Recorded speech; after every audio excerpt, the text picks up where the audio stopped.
The Alternative Dig Talk. Real issues, real talk.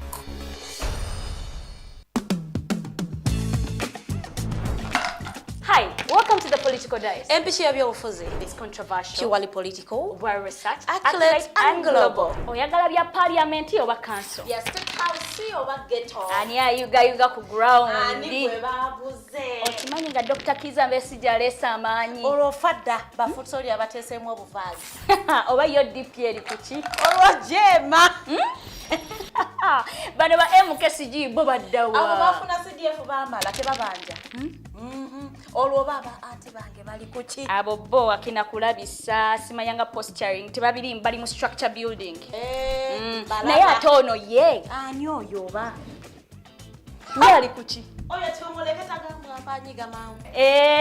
Ebe ndabena birindira no ku the Political Dice ku the Alternative Dig Talk nange Teddy Teangel ewamune Farida Bikobere buli wa Sunday sawa 2.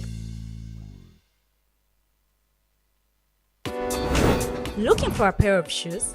Let's Up Stores has a wide range of selection for unisex footwear. We have the best quality of all brands at pocket-friendly prices, and we make deliveries countrywide. Just place your order or reach us on 0772 08 0090. You can also check up at Let's Up Stores on all our social media platforms. Let's Up, craft your own footprints.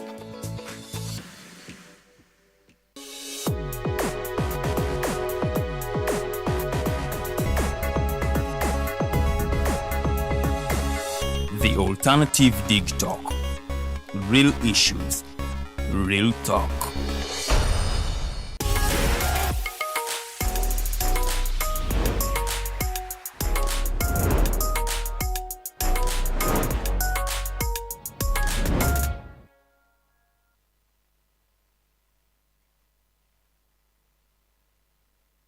Hello beautiful people, welcome to the Snap Talk with your girl Teddy Teangel and the two beautiful princesses. It is Saturday again and we are back.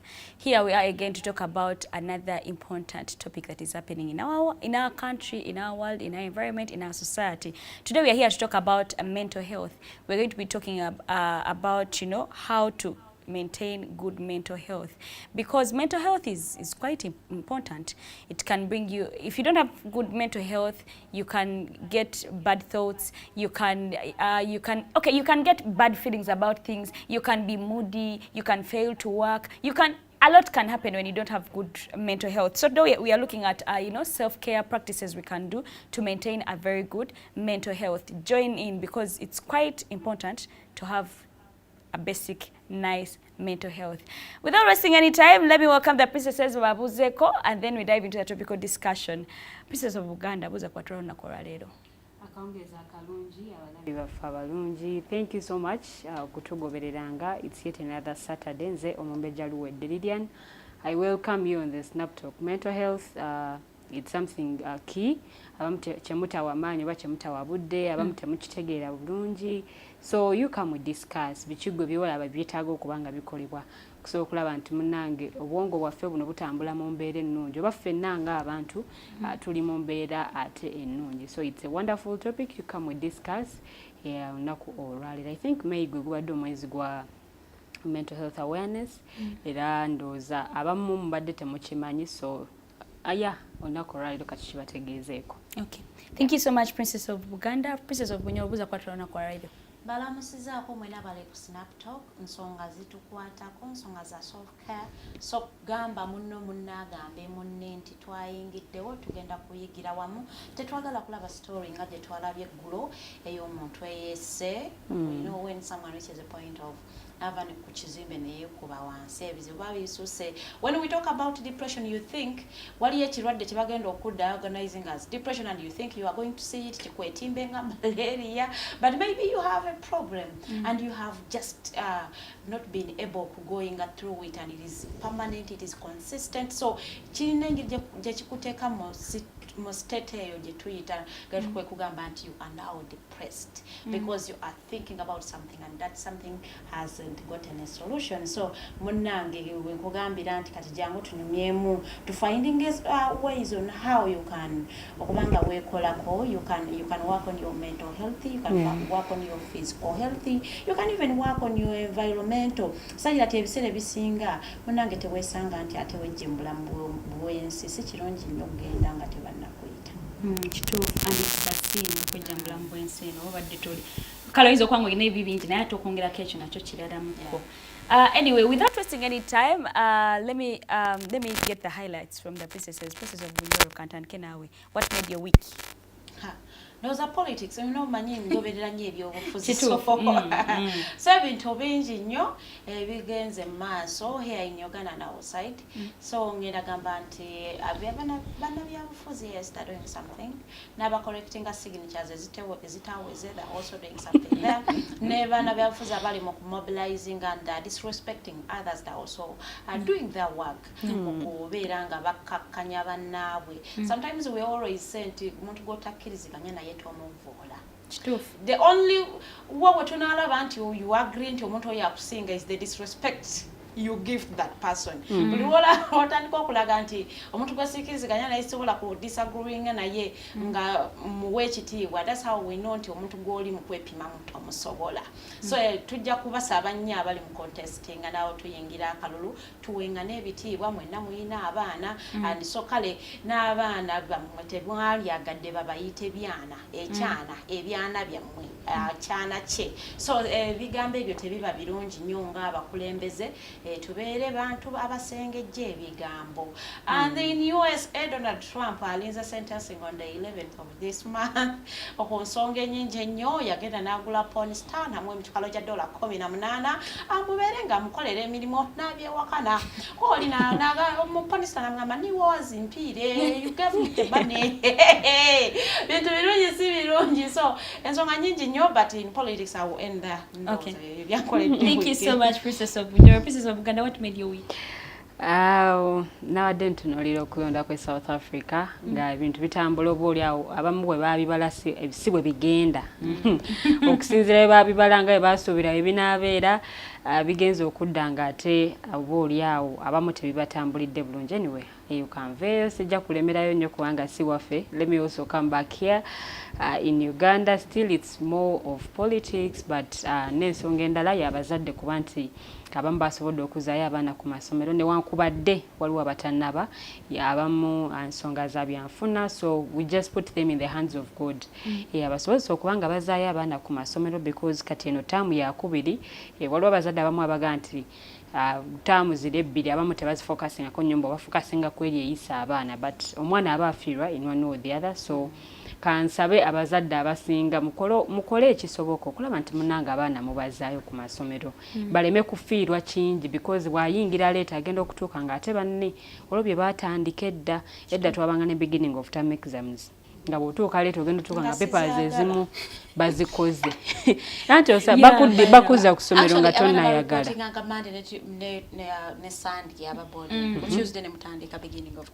Tuesday beginning of term kati oba obadde tosoma nga balabiraawo. So kati abazadde abamu bagamba nga towaayi katutwale abaana ku masomero ng'obudde bukyali. Abamu ne bagamba nti newankubadde waliyo ebibuuzo gyatandika luvannyuma lwa wiiki ng'abaffe. So kansabe abazadde muzeeyo abaana ku masomero baleme kufiirwa because ensoma ya kaakati bintu byakusoma nga wooli si byedda.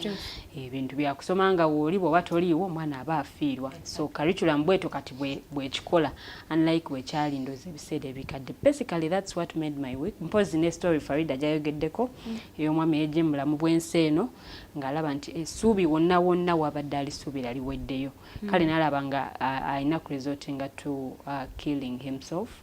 So embeera eyo si nnungi and it's good we are having this topic because abantu bangi bayita mu mbeera oba oli awo esoomooza ng'anoonya ne gwakaabirako nga takola ki nga tamulaba. Abamu n'asalawo ne yeekuniza n'akyeterekera munda okumaliriza ng'ate yejje mu bulamu bw'ensi eno, which is not good. So I always see kalinga oba kamimu nti muchekingeko ku bannammwe abo ababeera bagamba I'm fine, they're always happy, they're always like this.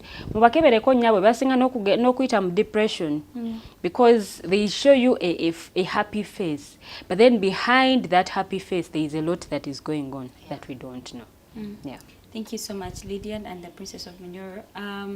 Personally, what made my week is, I think today, okay, a lot did, but today the fact that bagudewo sawe chaham, right? And then ndabe mkulembeze nga changa mu akapiira, it made my week. It felt like, okay, yes, mzee achayimiridde. We've been thinking, yeah, achali strong. Batugambye yabyaweddewo. Tachayina budde naye era azena kachanga nadduka no nateba no naga bodyguard wagende akwate mukawo nakuba yakapira. So me it made my week. It encouraged me that, you know, mwali yes. But okudako ku our topical discussion, I think I've lost, okay, I don't know, I won't say it's because of mental health, but many people want to fight their own battles. Like, you know, you feel like everyone is going through a lot, so you decide to fight your own battle. Because me, I lost a friend who had an illness, but she never shared with anyone, like not even anyone. So before we know it, it was too late for treatment, and she died, a very young girl, because they are sharing a family, yet the relative, not even anyone. So before you know it, because maybe if she had fought with someone, it could have been good. So before you know it, but how about the gentleman that sent a message in family group nabagamba yet you, by the time you get okay, I feel like you can talk to your family members, friends, workmates about what you're going through. But anyway, we are looking at practices we think we can do to maintain good mental health. Yes, a lot is happening. Not only in Uganda, outside Uganda. I think even in heaven, a lot is really happening. But it's upon us to hang in there and just, you know? It's a heaven. No! But the first things first, Farida. Basically, for you, how do you understand the term mental health? Mental. Chikwatagana no bwongo. It is with your mind. Mobirozo byo bwongo chetuyite chili mental. Something that you cannot touch. Something that but you just can't feel it. Owuliranga chikumalawo, because this man said he's been feeling this emptiness around him. Like you just feel a vacuum, or you just find abantu tebakutegeera. Even when you are in a crowd, you feel alone. Obera ngo wulira oli wekka ngabantu basikana nga tokiwulira mulio. So mental health, it is always with your mind. Ebirowoozo byo bwongo bwo kyekyo ekintu kye tugamba ekiri mental. Sometimes kigendera ddala abamu ne bavaako nana waya ne zigattaawo kukakananga ali butabika. So ekintu ekikwatagana n'obwongo, it is something ekiri very crucial. Ekitali kyotandyagadde kubanga ate ogayaalirira okubanga okikolako kubanga it can cause a lot of problems. Because sometimes owuliranga naye wakisibuseba bulamu. And I think I have suffered enough. And by the way, it is not always about money. Yeah. You will find someone nga ine sente nga mugagga ino mulimu, nothing is stressing them, but nga waliwo ekintu ekirala ekiri away from the financial stress. Ekiri mukuba stressing, maybe it is relationship, maybe they have a healthy situation that is disturbing them and they cannot share it. So ebintu biba bingi nnyo ebireetera omuntu okufuna mental illness oba okubanga afuna disturbances mu nkula ye ey'obwongo oba how their mental functions. So buli your mental wefuna obuzibu kyetuyita your mental health buli wefuna obuzibu kugezanga stress, kugezanga heartbreak, kugezanga losing someone, it affects more of your mind than your body. Thank you so much, Farida. I think she has explained it so well, because mental health all goes around, because when you check the dictionary, it goes around your emotions, how you function, your well-being. In fact, it affects how you feel, how you act. Before you know it, so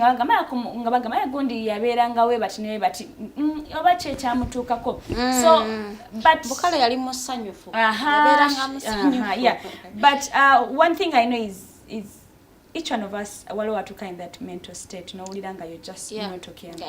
It's just not but it's upon you to figure it out. If you can have a friend or a family member or anyone to go through with, do that. If you think you can really figure out, which is, it takes a lot to figure it out on your own, like omwayinzo gamanja chera nsanene chikukuwa deep and deep kati nga Farida yagambye earlier when we were starting depression taking a kwetimba mutwe you know what I'm depressed I've had someone say me I've never been depressed it is impossible each one of us has gotten in that state where you have been depressed but the question is how do you maneuver and overtake this whole situation. We're going to start on the practices we think we can strategize and help us have that mental health. But you stay firm. Literally, these are the practices you make or you will do that you stay firm. Your mental nature is you can overcome. Lilian. Mental health for some people who didn't know. But these things starts with your mind and then because ebintu ebimu what you think about, that's why tulina okwegendereza ebintu byetulaba ebintu byetujjuza obwongo bwaffe byetujjuza mu bwongo bwaffe. There are people that have seen abanyumirwa ennyo okulaba sad stories. Every time your story gyalaba ebeera ekwasa ennaku. Now that thing has an impact on your mind as well. Ogenda laba sad stories, in the long run you start losing hope. You start feeling like, okay, this is now the real life. Yensi kati bweti bweri, ensi bweti bwetambula. Kino kirina kubeera bwekiti. I've had stories simanye eza gundi ne gundi buli omu ayise mu nnaku. Otandika okulaba nga naawe obulamu bwo buli mu nnaku. Otandika okukola ebintu okusinziira ku stories ezo z'olabye ku ebyo by'olabye. So this thing of mental health, it starts in your mind and then it comes out. It affects your physical health as well. The environment gy'obeeramu nayo n'omaliriza oluusi ng'ogyonoonye. Abantu b'oyogera nabo omaliriza okozeeyo emisango oyombye nabo obavumye okoze bwoti ne bwoti. Naye nga kitandikira ku ggwe mu bwongo oba mu ndowooza yo. So I think nga tetunnaba kufuna solutions, we need to find out what brings about mental stress, or mental issues, or mental illnesses, or mental anything that affects your mind. Chicheche chiretedde embeera y'okubeerawo. What are those triggers? Bichi ebitriggering nze ne bw'obanga obadde, because we've seen people abalina chronic illnesses naye ng'oluusi tagifuddeeko. Nebo omusanga ali depressed obanga ali broken, there is a trigger, waliwo ekitriggering ekireetera embeera eyo okubaawo. Because abamu atuuka n'akikkiriza n'agamba okay, this has happened, naye nsobola okutambula n'obulwadde buno bwe nina ne surviving oba n'embeerawo okumala ebbanga. Naye bw'omusanga ng'amenyese nga ali down, find out what has triggered embeera eyo okubaawo. Waliwo akimujjukiza nti mu butuufu togenda kuwangaala, waliwo amuvumye, oba waliwo omuntu gwalaba nti naye ali mu mbeera mbi. Because abantu betwetooloola nabo bw'baba bafunye obuzibu usually naffe tubeera affected in one or the other. So bw'omanya ekintu ekyo, that's when you can find a solution to that problem. Knowing nti ekireese obuzibu kye kino oba ekireese kino kye kino nkiinako control oba sikiinaako control. There are certain things bye twesibako n'okitaka mu bwongo ne kikutawaanya ne kikumenyaamenya naye nga you don't have control over it. Oyina omuntu yakusuubiza ssente tannazikuwa n'okola plani n'olyoka ofulumya planning nga nnene nnyo. Yakusuubiza busuubiza, sigamba nti yakakasiza wabula yakusuubiza nti okay, nja kukufunirayo kino kye nkufunidde. N'okola plani and then you start becoming anxious, like you need the money, you want the money there and then. Ogenda okulaba omuntu ono akudisappointinze n'omaliriza ng'okoze eki ogenze oba mu depression state. So ebintu bino ebitutriggering nga tulina okubiteekako nnyo obwongo. What do you feed your mind with? Who are the people around you? Who are the people surrounding you? Bogera positivity towards you. Do they give you positive vibes? Oba nabo bali very negative. Oba nabo bakuteeka buteesi wansi. Oba oli mu environment ey'abantu ayina ennaku, kati ennaku ye nagikwata nagituuza ewa Tenjo, naawe Tenjo n'ogijjawo n'ogiweereza ewa Farida nagiweereza ewa Ali camera, Ali nagiweereza ewa Arnold, nga yesaako gye weetoolodde nayo. Nti ennaku buli ono aleeta ennaku n'aleeta ennaku, kati ne mulaba nga oluusi mutuuse mu state etalinaawo solution. Ne mutandika okugamba okay, engeri gyeni nti mikono gyange gyonna giri mu nnaku, kitegeeza tulina we tugenda kulaga. N'olaba nga solution gy'olinawo yakojja mu bulamu bw'ensi eno. So it's good to find out kiki ekitawaanya obwongo bwange, obuzibu buli luddawa. Then bw'omala okuzuula obuzibu obwo, that's when you can find solutions to the problems that you have. Gwe ng'omuntu biki ebyo ebisinga okukyamula? Zuula, soka weezuula omanye nti biki ebisinga okuncamula. Nyumirwa nnyo music, nyumirwa nnyo okuwoomerwa akamere kange. Waliwo omuntu omu bw'abanga ali stressed oba nga aba ayagala n'ali akamere ke nga kalungi, oba n'osanga omuntu omu nga ye anyumirwa okulaba movies nga kyekintu ekyo alisa ekikkakkanya obwongo bwe. N'osanga oli agendako out oba njagala ngendeko ku lugendo tubeere mu kkubo omwo, sina watuufu wendaga naye nga ndi mu kkubo ntunuulira nature and all that. So find ekintu ekyo ekikuweesa nnyo, kiki ekyo ky'onyumirwa okukola, kiki ekyo ky'onyumirwa like ekikujjako ky'ogamba nti nze bwe mbanga binsaaye oba nga ndi mu nnaku zange ez'obusungu oba ki kino at least kyo bwe mba nkikoze kinzikakkanya. Osanga oli nga just yayagala agenda alabeko ku mazzi ng'ago, just nga tawuze tagalinnyeemu naye just ayagala agalabeko bwe gati. Oba n'osanga oli nga yayagala nnyo okulaba abantu nga basanyufu, ye bwe yaba nga ali sad, mwaba muliraanye kasita mubeera nga muli mu vibe oba nga muli mu ssanyu, ye aba talina buzibu. So zuula ekintu ekyo ekikuleetera akamwenyumwenyu ku matama. Bwe ziba movies, you can go and watch movies. Bwe kiba nti music, you can play your music and enjoy. So that wekakkanya okakkanya ebimu ku ebyo ebikutawaanya. Is it prayer? Is it reading the Bible? So zuula ekintu ekyo at least ekikuleeteramuko ku ssanyu, ekikuleetera okuba nti oyinako ebintu byosobola okwerabira, because all of us are going through a lot.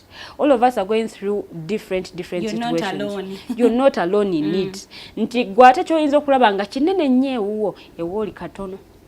Ayiwooli akatono gwate uwo kinene nnyo. So zuula obuzibu buli ki, like what is it I can do? Can I talk to a friend? First and foremost, lusi tuba n'emikwano naye ng'emikwano egyo gimenya mukoma ku mboozi eya abamu tulina emikwano oyinza okwesanga mukwano gwange tukoma ku mulimu, nosanga mukwano gwange tukoma ku church we tusabira emboozi weekoma. Aine namba yange nange nyine namba naye ate bwe tumiitinga ku church tubeera fine. Bwe tuva ku church buli omu amininga business. Bwe tubeera ku mulimu tuba friends, tuba family, tuba ki. Bwe tuva ku mulimu buli omu abeera bibye. Naye oyinza okwesanga ng'olinayo omuntu oyo bwe ba family, muyinza okubeera family nga bwe mukuŋŋaana mwenna mulaba nga muli ba family naye bwe mwawukana buli omu amininga business. But there is always that one person that you pour out to. Find that one person yogera naye mugambe kino na kino kintawaanya, kino kintawaanya. Abamu bagamba nti oluusi emikwano gye tuba nagyo oyinza okusharinga ensonga eyo n'oluusi n'etambula oba n'ekola etya, then you go to a counselor. At least kale onyumiza oyo gw'otamanyi. Lumu Farida yatugambako nti waliwo omwami eyamunyumiza bwe baali ku boda n'amunyumiza tamumanyi tamusinkana nk'omulundi gonna naye yawulira nga ali fine okusharinga naye. Kati you can imagine nti omwami oyo ayinza okuba ku olwo yavaawo ng'ali bulungi. But because they've shared with someone, find someone you can share with.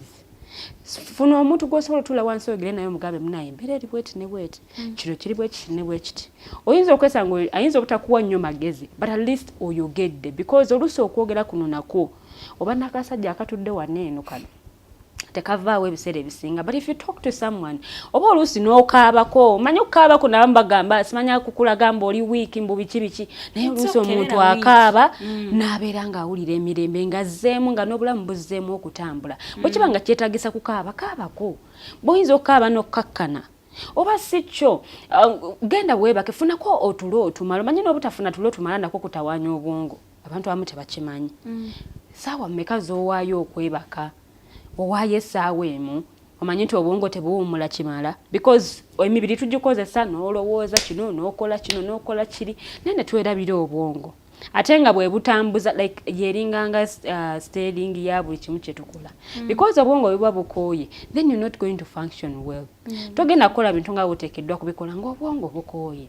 So funayo ko omuntu gwe weeyabiza ekyo kimu oyogereko n'omuntu omutegeeza embeera yo nga bweri so that you find solutions to the problem. If you fail to have a friend that you talk to, genda ewa counselor oyogereko naye akuwabulemu. Funa kutulo otumala kakasa nti at least gwebakako kutulo otumala malayo wakire essaawa nga 8 kale nga weebase buli lunaku so that obwongo nabwo buwummula enkya ogenda okudda nga bufunctioninga bulungi nnyo weebaka ebyolwaleero ne bisooka biwummula chapter y'olwaleero neewummula then n'ogenda okudda enkya ng'obwongo busaza naye bw'oba tebuwummula kimala it also affects your mental health, the way you function, the way you do things. Bobanga towummula kimala era olero luso jagende omusawo akugambe no toli mulwadde just wetaaga kuwummulamu wetaaga owummuzeemu ku mubiri wetaaga owummuzeemu ku bwongo sebintu ng'ebyo bw'omala okubanga obikoze oluusi obwongo busobola okuterera ne budda mu mbeera ennungi. Yeah. Thank you so much, Lilian. To our viewers, I want to encourage you all to give in your comments. Remember, we are talking about mental health. We are talking about self-care practices we can practice to have a stable, mental health. So tell us what you think. Yes, we can give what we think. Fengafe. Now no because it's happening. It's all over. People are depressed. People are anxious about stuff. People are down mentally, but they even don't know that they are. Sometimes it's us to find out. I was on phone sometime and some video and some gentleman was saying olaba ne bagamba abantu babere hopeful nze katwenatuuka sikyayina hope kati awo nze ebina bivako ebyesuubi kati era nze bano bali depressing wano wetubadde tukolera basaayewo tetukyayina nze tebisobola kunkola kukyala nze nseka nze sikiina mbuzibu kubanga nze olwedde sigala mubadde ninamu essuubi era olwedde essuubi siina so kati tebalina nakimuze kyebanzije kunsigala siina ssuubi kuba bansanze siina. So you can imagine how people live and they are hopeless. Like one is there, they live. Kwa badi bali ombuza bano bonna bali bali very sad. Why are you happy? Yena gamba nzinze nati nzo owulira bali bagamba busuubi nze siina suubi sibeera na suubi. So for him maybe it gives him olucha lwabala. But I feel like that is also mental something. How to live without you. Anyway, you just can't. So that gentleman just needs someone to sit them down and comfort them and tell them, and sit here, there is still hope. But anyway, I would like to encourage our spiritual leaders, the sheikhs, the pastors, the priests, please have our backs, because at least no, like on Sunday. For counseling is sent. Not even for counseling, but never joke about it. I'm like, no, that is not helping. I'm having a mental state. Please say something that will give me hope, that will take me from a situation that I'm going through. And also, don't tell me about money and Arsenal. No. Depression. Oyinza okubeera nga obadde kale obeeranga busy katufuna oluusi kadde kagenda mu church naye ogenze mu church samo nebeerako gwe temusaba naye olwemufunye ebizibu ne mujja mu kkanisa ebintu nga ebana ebitumalamu amaanyi otya n'okugenda because unlike these big churches gye babeera nga tebakumanyi n'eziro church zaffe ez'okubyalo baba bamanyi kumpi buli asaba ku Sunday kati bw'oba obadde nga tosaba okumalanga wiiki 2 bw'oddayo samoni eyo omusumba gy'abababudde nsimanyi lwaki ekyukira ku kituuti ekyukira ogenda okulya nga samoni eri kugu teboogera linnya naye oguwulira ddala nga message bagamba before you know it you don't want to come back. You don't want to go back kati to church. Kati bagamba instead of telling us ebintu at least ngambe ekinzizaamu amaanyi oyinza okuba badde olinawo oyita nga tutajja mu ne leero olunaku lw'okuwona. Don't tell me abamufuna bizibu ne mujja. No, it is not helping. Anyway, nafuna bizibu Farida, kati nzize wo, what are those practices? Yes, Lilian has stated some, but I believe you also have some that you could tell us. Omanyi fenga abantu n'ebikula byaffe tuli banjawulo. What may work for you may not work for me. So kirungi nnyo omuntu okwezuula. No manya what exactly works for you. Wobanga oli depressed. What excites you? What brings you back in the mood? Because it is very, very important okubanga wemanyi. Woba tewemanyi, it is difficult omuntu omulala okuyamba. Because now I will say, Teangel, kati we mulaba mu some state and I'm like, I think something is stressing her. I know maybe something might change or triggering, and then you get happy. There is something they should be knowing about you. Nga chikukola chi chisobola okujja mu mbeera eyo ekikuchamula, but I don't just dream it. Mala kubeera naawe nenkiyiga from you, and I learn it from you because wezuula nomanya nze obuzibu bwemba mbufunye kino ne kino kiyinza okunchamulamuko somewhere. So abantu fenna tulina okwezuula, because tujja kujja wano tubagambe woba ofunye obuzibu, you meditate. A lot of us don't know how to meditate. So that meditation might work for me, it may not work for you, because it needs a state of mind. Is it a kwongera more problems? No, we are not. Or was it that obuzibu bingi? Namba okwebakira. That is really settled. Yeah. So omuntu okusookera ddala to go okubeera ng'oyita mu mbeera ya mental distress is you need to find yourself wezuule, and then you find what works for you and what doesn't work for you. A lot of us nze kyenamala okuyiga nti mu stress yo teweetaba nga otunula nnyo ebiseera ebisinga yitanga kaweebasi ate tookole bosi wona amugamba ki, because you work during the day, no bwongo n'obukozesa, and then you go home and then you are overthinking. It is sour mwenda, before you know it you have slept for 2 hours or even 1 hour, and it is the following day, and then it is a routine. Now it becomes a routine, because the mukuwebakaako you will not think, so that means you will not stress. Okay, so nothing is going to stress you in your sleep. I think a lot of us need to practice sleeping patterns. But we have those totally disturbed. They have always complained about these blue lights that come from gadgets, laptops, TVs. It is distorting your sleeping partner. It is not advisable. Because the more you get your phone and you are on it, it disturbs your sleeping pattern. And then the only thing you will do is grab your phone back. I think I'll even do journal around. Journal, what is stressing you around? You're right. Because at least you are getting them off your chest. It is as if you will be take her. Or be banking somewhere. You'll be finding the solution, but at least try thinking. Because obwongo bwoze kyenayiga tibuliwobeera stressing, the more you focus on what is stressing you and not focusing on the solution, it is going to stress you more. Yes, innocent.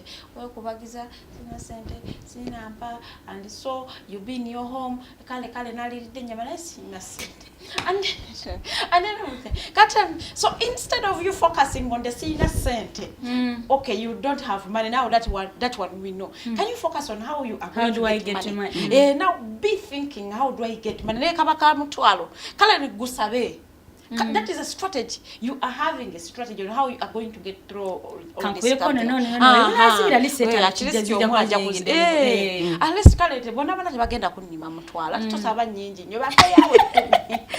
Okusindikira mu nyingi batugoba maawe. Kubanga banayembeera sinungi worldwide. Financially abantu bali bubi. So buli lwobeera n'ekizibu, don't focus on the problem. Focus on the solution. How do I go about it? Nyinza kukivaamu ntya kubanga ekyo kiyinzira kisobolera ddala okuyamba. Abamu kufe would want to connect. Why don't you connect with nature? It is very important. These bino ebintu bye tulaba mu bulamu wano bwe tulivinga byonna birina engeri gye bituyambako to connect our energies with Mother Earth. I love spirituality. I do a lot of research about spirituality. So every moment you connect with nature, water, your sun, fire, everything has a way of connecting you to Mother Nature. And Mother Nature heals. It heals. Nebo nova buviwaka, no genda utuleko kunyanja, okomawo relieved. That is Mother Nature. Okomawo you are kind of relieved. Sigamba nti ebizibu byo biweddewo, but somehow you have connected. There is a way the sea calms you down. You just calm down. So banaye kirungi nnyo connecting with Mother Nature. Find something that you gravitate with. Ky'osobola connecting nakyo so much. Is it the water? Is it the soil? Is it the fire? So ebintu ebyo, is it air? Nkyosobola okutuula butuuza and you are breathing in and out. Breathing in and out. So you connect with these things. Kubanga bigenda kukuyambira ddala. Sometimes obeera stressing and you just don't want to talk about it. Yes. So if you don't want to talk about it, you need to find ways of dealing with it. You don't want other people to know about it, but again, you will find some way of dealing with it. Nti tekikukosa nnyo. So kakati mu butaagala kikukose nnyo, olina okubeera ng'onoonya butya bw'oyinza okubeera nakyo nga kinoonyeza eddagala nga tekikukosezza nnyo. Kubanga sometimes oyinza nyumiza omuntu ne mukyakala n'abaana abagala bazibu. Kyasooka okomyawo. N'abalenzi si bali. Kyakulangira last time nalina bakavidiyo ng'abakazi beeranye era tokubalulira ne nga bannaye. Ono yali asitudde omwana. Nenga enkwano gy'abagala mizibu. So sometimes ebintu ebimu si birungi nnyo okusharinga. Privacy is everything in life. Because what people don't know, they cannot use against you and they cannot destroy. Kyatamanyi tagenda kyonna katamanyi nti okirina ate kyatamanyi tagenda kikozesa against you because they don't know it happened somewhere. So kirungi nnyo okubanga osobola, you have the capacity of handling ebintu ebikukosezza nga tobadenize bantu balala. So in that way you need to find strategies of how you can handle these things. Sometimes prayer abamu kufe bamanyira okusaba nti Teangel when nafuna ekimu stressing, she will go deep into prayer. Ntize when nafuna ekimu stressing, I will go deep into meditation and journaling. So everyone has their own strategies of dealing with stress and mental distress. So now we mugambira nti wezuule. What can help you? What is that weapon that you are going to use? Ngokyesiga. Because you need to have it. No one is going to kukuzuula you. You have to find yourself, your capacities, because you know your weaknesses. So after knowing your weaknesses, you need to find engabo gy'olina okukozesa to guard yourself. Most of the times, environment zatubeeramu. Ebiseera ebisinga ngamba abantu, the environments you go in when you are guarded. Like you go guarded. Toyagala muntu akusembera, even when someone is joking you don't have that joking because you don't feel safe in those spaces. So you go guarded. And then there are spaces where you go and you are really free. Toyina bw'otidde tebagenda kugeya tebagenda kukola ki. So there is spaces when you be like you are moving on eggshells. Otidde toyagala kukola nsobi, you have to really look smart. And then there are spaces when the childish you comes out. So you need to find those spaces that make you feel comfortable, and maybe mukana akadde you engage more with them. You engage more with them kubanga bajja kuyamba kuko okuba nti osobola okuvamu embeera. And then there are environments where nga zigenda ku stressing, or you try to avoid them. If it is work, you call in sick. For your mental health, you are sick. Sigamba nti olina ekiwundu oki, but you are sick. So call in sick. Other than you going to work and you are not in your mental state, and then you find someone abada joking up on you. Not because you want to, but your moods are high, your emotions are just here. Most of the time I tell people, emotions it's because a lot of people are going through a lot of things. So sometimes we osanganga to just sobola mbeera ya kumulimo because wali agenda kubeera stress, and for them when they come it's like they're not having any difficulties in life. So this one doesn't understand what I'm going through. But not everyone is going to be sad because you are going through something. So instead of saying what ogenda kusobola kubeera mbantu, call in nobagamba naye sigenda kusobola, I am not okay. So everyone is going to understand you instead of you coming to work and you are not productive. Chikuyamba koko because buli wajjango oli mu mbeera embi, you are going to get more distressed. Tebajja kutegeera, and then they will complain about you, and then it will stress you the more. Ate nga aligambi bana ikansigala ewaka. Kati ate nawe waliyo n'atasobola kubeera wekka, you avoid it. Nti buli wobeera wekka kijja ku stressinga. Abagamba mbuze mbeera wekka stress endonyi yongera. It is because you are not used to being alone. So osobola okuyita mukwano gwo nga naye I think I'm going through something I don't understand, can you just come and stay with me for 2 days or 3? Kubanga ajja kutegeera. That is if you have a friend who understands you. Bw'obanga olina muganda who understands you, call them. Bagala naye jangu obeereko ewange. Because maybe you are not used to being alone. Kati gwe yamanyira okubeera wekka, you can use your spaces to okubeera nga wezzaamu amaanyi. Nga kirungi nnyo to speak positivity in yourself. Everything, don't focus on what you have lost or what you are not getting. What about these things you are getting? Ebyoli mukoboosa amaaso. So I've said everything ogamba kale, sina naye, at least I have this. At least I have got this. At least I'm not sick. At least kino si china. At least mukama yampadde kino. So the more we focus on the positivity, kijja tuyambako okufuna energies going through another day. Because mental health and mental distress si kintu kyoyinza okuyitamu in a day or two. So it is going to be a process. So since it is a process, you need these practices and strategies that are going to go on and make a plan for them. Ogambe sawa 2 mbeera nsaba. So sawa 2 bwe zituuka, get off your phone, switch off your TV, go into prayer and stick to that timetable. Ebiseera bisinga you are going to do it for 2 days. It's to maintain. 2 days, and the next day tujja kikola. So you will go back most of the time ojja kuterera katono, and then you find yourself going back in the same state because to maintain.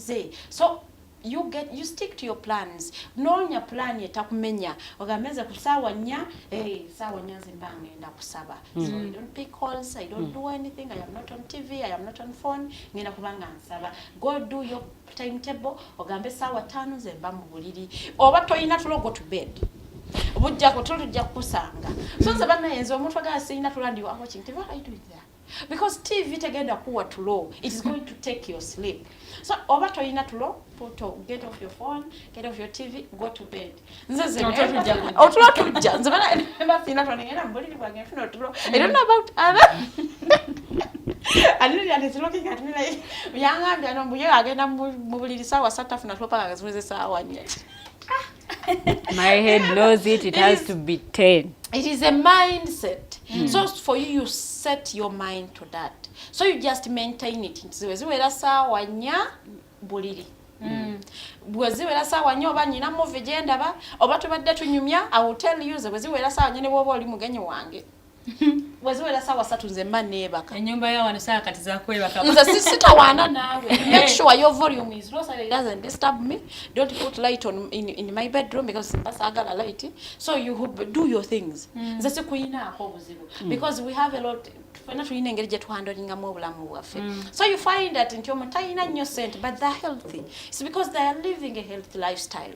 Nti abamu ku ffe tulina practices etukola tetujja sobola ku exercising every day. Maybe because abamu twetaaga motivation. You know, exercising needs motivation. You need a motivator. So tojja sobola ku exercising, but you can live a healthy lifestyle through your eating habits. Ugasija kulya janka nnyo. I will not eat past 8. I will not senjakera ku much. I will take a warm glass of water to maintain your health because ekintu ekimu kijja kuva ekigenda okustressinga your mind. It will come ku mubiri gwo, kijja kuva ku mubiri gwo. Nti omuntu oba ajja kuvuma naye gwogeze nnyo tekyanyumirango ye. Simanya biki My sister was telling me, her friend told her, I need to find a missing more wedding ye. Mbu olina mubuuza kifaananyi mbu walinga bakusituddemu because no one is going to carry you kubanga ogezze nnyo. Oh my God. Wow. You guys. So, you find that someone said it jokingly, but it affects you. But you don't know, yeah. You don't know how it affects you mental. So you be there and go chirowooza. Tebalinsitula. I know who doesn't want to be carried. So, what are you doing about it? Yes. You can't exercise, change your eating habits. Jamu nnyo ebintu ebiwoomerera mu mmere yo. Tolya nnyo carbohydrates. Starch is more like you try to kubeera ng'okyusaamu kiri sikisobola, but let me try this. Osanga kinankolera okujjako bw'onagamba mbu wabula oba kigaana oba nekigaana kireke because ebiseera bisinga our physical health also affects us nnyo nno ddala. So it is about your skin. Try hydrate as much as you can. Hydrate. What is stopping you from taking water? nywa amazzi baberenga abaga kutuma mu ggulu ganywe because oyinza okubanga togenda sobola skin care routines. They are really expensive. There's nothing as expensive nowadays as skin care. And committing to that. And Skin care is really expensive. And then keeping up with it. Ntibiwedde munzizeewo. Kiweddewo kizeewo kubanga bitandika mtu mina tebina nakugwamu. Kanga wechimu people will identify you will have a change in your skin and people will know something is missing on your skin. So that one you cannot. So kubisobola. You can't keep up with it. But why don't you take some water? Do some skin routines enyangungu. Hai chiche chikugana okuberanga we steaminga muke wakawo. It benefits you. It benefits your skin. Kubanga bili ebyesente nyenjo inzo bitabisobola. Naye ogirayo buno obutonotono. And also let us tweyigiriza okusoma. Tweyigirize okusoma kubanga ebiseera ebisinga kale si kwangu naye si kwangu naye allow yourself to go and reach out for information other than sitting and wanting nti omuntu omulala ajja kujja kigambe oh you're going through that, you do this. Sometimes people will not even identify you are going through that, but nga wetaga information. Google yajja, at least go use Google weteremu and nange if someone is going to do that, how to cope up with this, normal practices to do this. Era bajja kuwa wona walonda mwe chukolera ekyamu chosobola. If it is walks in the evening, do those walks. Tambulako. But if it is social, vake waka gendo socializing mu before ebiri public. Maybe you are too lonely. Maybe obulira wetaga omuntu. Sometimes abantu abagamba mbu single life is good. Sometimes single life enyiga and people will not agree to it. Kati osanga more depression. Something is depressing you. Why aren't you going out to socialize? Maybe ojja kufuna yakwagala, but people are not going to find you in your home, in your bed. We're not tunanga agenda okufencha. Let me tell you, abana abagala we baberewa on Sundays, their hair is looking anyhow. First things first, look beautiful at home. Make sure you look beautiful. When I'm single even. Do you know one of the ways of okubanga or situla your energies is going and sitting in a mirror and working on your face, and then you seeing it. My God, I am a beautiful woman. Because before someone tells you are beautiful, you need to know you are beautiful. If you not know, that one is a jealous. How can you be a girl nga toyina mira? So before muntu omulala akugambira mbu oli mulungi olina okumanya nti oli mulungi. Naye bwe banakikugamba toyagala kukikkiriza. Are you sure? Am I beautiful? Because now we're working. Because now we're working it is ensonyi. Ate ensonyi zaawa. Zikuletera obutekkiriza. So you elevate yourself. Elevate yourself. Yambala kagoye akalungi. Ne bwaba toyina sente, move to a nearby place eteyetaaga sente ne transport. Can happening place I carry around, take coffee of 9,000 and go home. What if I don't have the 9,000? At least fumba chai waka. Move around. Fumba munywere bwori ngutambula mu compound ya landlord. Wachisusizamu. Mbozi ne yakabala tugenda twayigiriza okusoma soma bana, it is very important. And there is a way reading takes away stress because you just get involved in this story and newera bira nebifa mu Uganda nti bakyatufuga for 40 years. Same person. So ebintu ebisinga nti we need to find these strategies otuyambako okulaba nti tuyita mu mbeera eno kubanga naye mbeera mbi fena tuli bubi. No one hasn't gone through something that stresses them out, and I feel like I think life isn't fair to me. I think I've done enough. I think because but why is life like this? So if said every singer or okwetegeera, is it music? Ntinze we employing ka music. Sometimes one woman to yakera okunkubira some days, and then go okay the music and I want to elevate my mood. Sometimes it's just your mood is just low. And find solutions how you can elevate your mood. No one is going to tell you this unless you find these things that resonate with your energy. Okay, thank you. Ate kirala abantu begendereze nnyo obudde bw'okumakya obwo. Wegendereze nnyo mu abantu biki bye bakugamba. I've come to realize mulimu abantu batasuzaako masimu nga giteekako ssaawa nga 5 awo. Ng'olunaku lwe lutambuddeko essaawa so that sikumukeera ssaawa 11 lunaku ne lufa. Ekyo kiyinza by the way okuttira obwongo, kiyinza okuttira wiiki nnamba, omwezi mulamba ne gufa.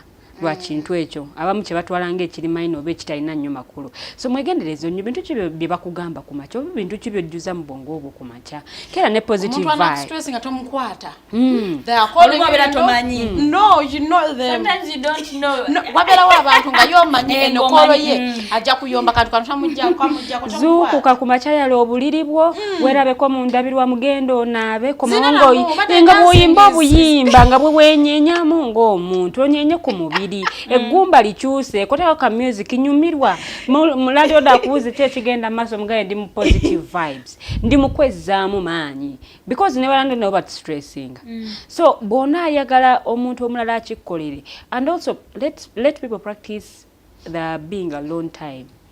Let me be me in my house ndowooze because otunaga nti nze saagala kubeera nzekka tolina guaranteed buli kaseera ogenda kubeera n'abantu abantu bajja tuuka nga naye alina byetaaga okukola nga togenda musiba waka ne bw'onoofumbirwa omwami ajja kugenda akole bw'onoofumbirwa akola safaari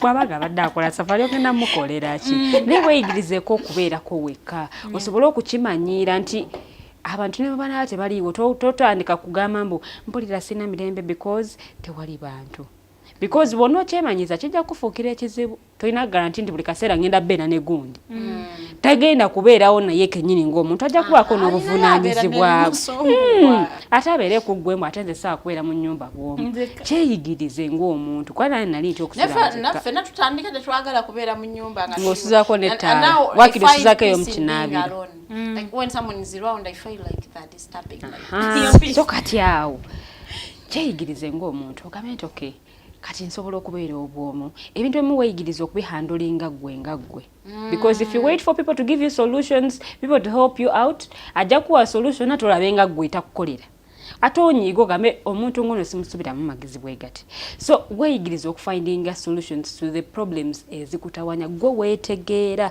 ekizibu ekikuluma ggwe okitegeera n'okusinga omuntu omulala naye bw'ona olinda mbugundi kala nkwatizeeko ampe ku magezi kiyinza obutakuyamba and also mukama musabe nnyo akuwe partner naye musobola okutuula wansi kale n'asobola okusportinga nti okay this is not well oba n'akuleetera ekibuuzo ekikubuzaabuza naye bw'anaabanga naye kennyini akumalako bumazi mirembe then awo ojja kunoonya ne woddukira nga tolabawo onoonye woofunira emirembe nga tolabawo because your partner at least alina okuyambako mu bintu ebyo mwensi egenda kukuba all these corners but you have that partner agenda okubeerawo akuyambeko gwe nga gwe okukkakana ng'omuntu era saba nnyo mukama amukuwe at least musobola otuula wansi ne mugeeyo abantu ng'olina omuntu there is happiness in this thing around.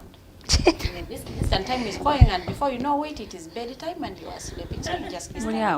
Mpozi ekulade nyumya mnengamba I think some person yesterday I looked at Professor Kanyama and I just felt like this guy is brilliant and then I realized like I think he was specific where ali asaba Katonda yasaba ekintu kimu naye ffe tulinza okuba nga tusaba bingi kati nga ye yasaba bwongo I want to be smart God had the prayers and now and gave him the prize. At 84 he reason is law and they were like I think I would refuse him to be my lawyer. So every time let us be specific if we are going to go into prayer. What exactly do you want God to help you? So kinyumba kikola oddeko ekirala naye ebiseera bisinga tubeera ne prayer requesting kulike listing mpanvu bwebyoosaba tobyekakata asaba nyambe ne Farida mukama tumwerabira naye yagamba mukama nidiriye naye kino nakyo tusaba ebintu bingi mukama obuzaabuza tulonde priorities ebimu mukama ajja amanyi kye weetaaga. Okay. Thank you so much, the princesses. I personally feel like I have learned. You guys are lucky. We come here with our personal experiences and we share. Walo agambye mbu tugula bawulu. Wegeddeko. N'abafumbo ogwa kunno nga mwebasi. N'omufumbo. Nga muno ye mwebasi talina buzibu natulo nga gwe I think just so katuno when you guys were talking about the calls, me oftentimes I have picked up calls that more so on Mondays. I'm very very careful on the calls I take on Mondays, mostly in the morning, because I feel like this call is going to spoil probably my whole week. Yes, so I'm very, very careful. And if possible, sometimes I will not pick in texting. Hey, I missed your call. I was on air, even when I wasn't. Like I'll do that because in my head I'm like, hey, ngaluddenga okukwenero yes, so in my head I'm like I'm just not ready. And then I will not speak and I will not return it because at times I'm like and when I know you are going to stress me with something, I just don't. I remember a previous month someone gave me a call and I kept saying, the moment I'm done with this thing, I'm going to cut this person off. So what am I saying? It is okay to cut some people off. Like for example, friends can be full of negativity. If they are stressing, you cut them off for some time. Yes, some friends can be so negative. They can be so draining. It is okay to wake up one morning and you're like, okay, you know what, Teangel? But it's just that your energies are draining. Not mine. They are very draining. Yes, I've been doing that. I think this whole year. I look at a friend. I'm like, okay, because I realize the more I grow up, the more my mental state becomes more budget handling with more delicate. Yeah. So when it comes to a friend, onvuga stupid, you know those things of you miss someone's birthday and it's a huge deal before they know why you really didn't, whether you are financially okay, whether you are healthy, like those things, and you put hard feelings. Okay, mukwano kwagala nyo, very good. We've moved, you know, the friendship. Komia onzikatika nkuleka paka wena tuka ku stage yo. Probably included. And then they're okay, you're helping me on this work, but okay, just because you're helping me, okay, when I am done with this work, it's okay to cut you off because you have been draining me. And lately, I don't even show when you're draining me, seeing a bit outspoken, because sometimes you will talk about these people. They won't even understand you. They don't even understand you. Or before you know it, you're the one that is pictured. So it's okay. Keep quiet. Just tumble and because me, I feel like taking your life is not the end. I think I was talking to one of the people I look up to. I think it was our boss here, and he was telling us people take their lives thinking they're killing the pain. Little do they know that they're causing people pain. Like when you take your life, think about it. You're causing your family members, your workmates, your friends pain, and for you, you're thinking that you're killing the pain. On top of that, you're committing a sin, erimukama. So before you take your life, think about all those things. Think about the pain you're going to cause people. Is it what you really want? Would you want to see your family members sad? Would you want to see your nieces and nephews sad? Is that what you want for them? And when you're done thinking about it, think about the fact that tewali imbera ya luberera. I used to love to do charity because charity yampanga that spirit of gratitude. Like, I'm so grateful. I thought I was badly off. But look at these people like in this state.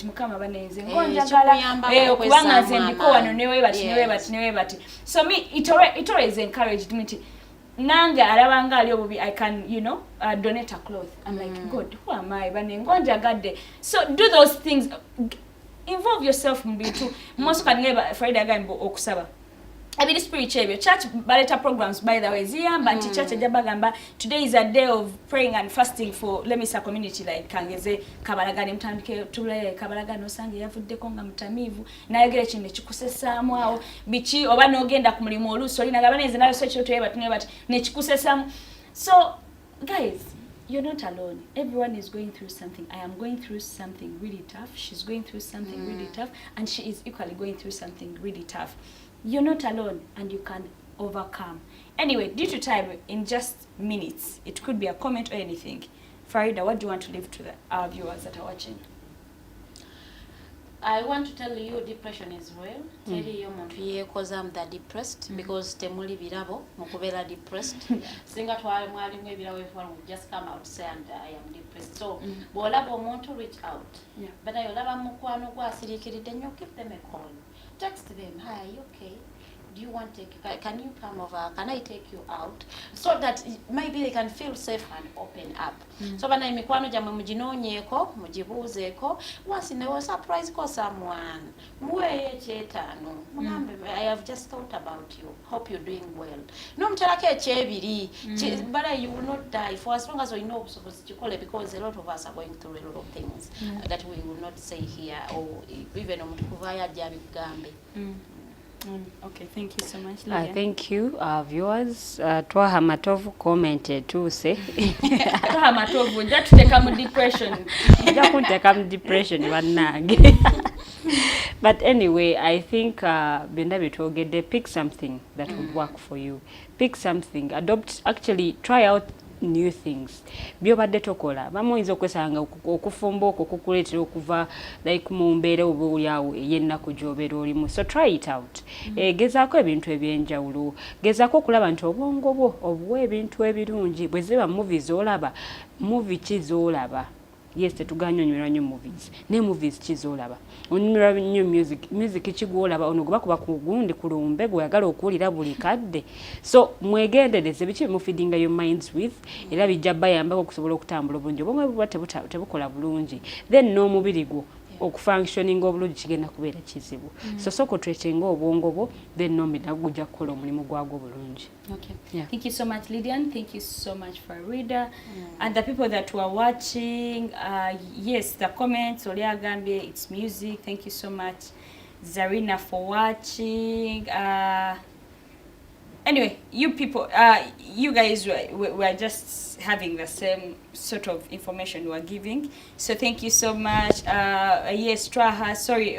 Straha, oli single achogamba tubura. But anyway, all the messages, we couldn't read them because they are quite the same as what we were saying, but you can keep the conversation flowing because, I mean, it's mental health. Sigamba in a time since May, but the awareness month of mental health, you know, it still continues. Many of you even didn't know May was. Yeah, so let's keep the conversation flowing. You can keep the comments coming here on YouTube. Let's keep YouTube very busy. If you are there and you haven't yet subscribed to our YouTube channel, the page is The Alternative Uganda. Go type in The Alternative Uganda, Nyingako Kabel. Every time they put a video, you'll be notified that, you know, a video is in.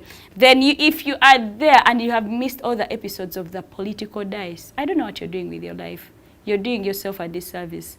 This Sunday, tune in 8 p.m. Now, Teangel Teddy, Farida Bikobere, tugenda kwa tuguse ne director afe. Lilian naja kuberako. Tukakuwa tujuse with information. What are you missing in the political world? What are you missing in the political gossip? We are to get quite related with the political dice. So if you have missed the previous episodes, it's your time to catch this episode. It is fire. Guys, see you next Saturday. I mean, tomorrow and Sunday. Bye.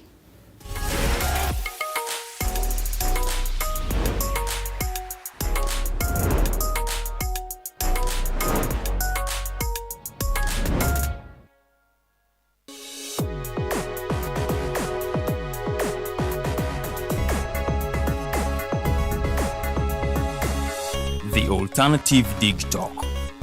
Real issues, real talk.